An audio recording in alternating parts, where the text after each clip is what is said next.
Welcome, White House Education Consultants. I'm Dr. Bryan, here with when AP and IB are better options than dual enrollment. If you could, please take a chance, click on the link below, join our email list. You get a lot of free stuff by doing so. So AP and IB are better than dual enrollment. Now, if you go look on our YouTube page, you'll see we have when dual enrollment's a better option and what AP, IB, and dual enrollment all are. So you can kind of go in and dig around and see the different options that are available.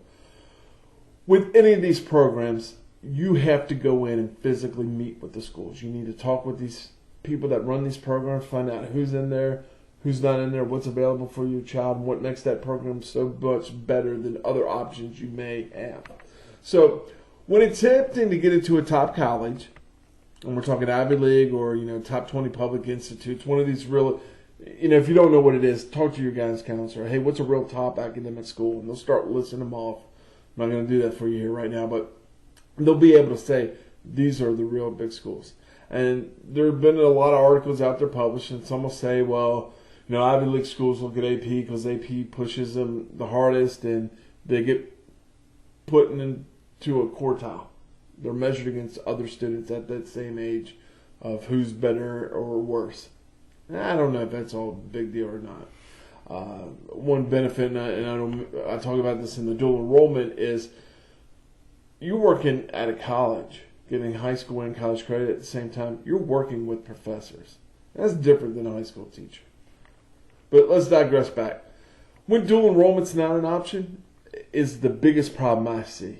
And a lot of times you have tech schools that are not community college, or maybe there's no community college in your area, or there's no magnet school to go to work on these advanced classes.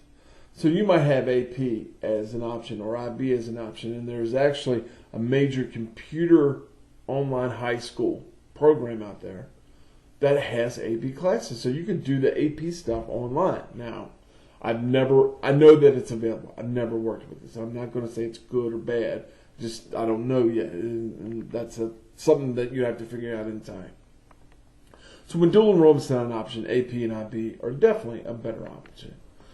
Another thing, and this goes into that interview with the principal and the guidance counselors and maybe even the teachers of that school, when the teacher traditionally has students scoring the 4 to 5 range on the AP or the 6 to 7 range in the IB.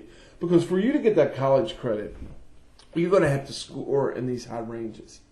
And if you're not scoring in these high ranges, then to me, you're wasting your time in taking the AP or the IB class. And if you can't pass a test in the end, other than test anxiety, and we'll talk about that in other programs, you might want to look at dual enrollment. Also, another good thing is some schools have awesome facilities at the high school level. They have the ability to teach the class that maybe a community college doesn't have, or maybe it's just not available at a 4-year school, but it's available at the high school. And that's just going to depend on your location. A lot of times it's city schools that have that, and not necessarily out in the country. So there's some reasons why AP and IB could be better than dual enrollment. I think the biggest one, and the one that most people talk about, is definitely going to be the Ivy League or the top 20 public institutes.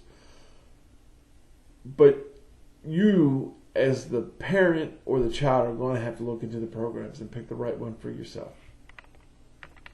Thanks for coming by and watching this. Look for other Lighthouse products. Please click on the link below, as we said before. Sign up for our email list. By doing so, you'll receive access to 4 free webinars. And good luck in reaching all your educational goals.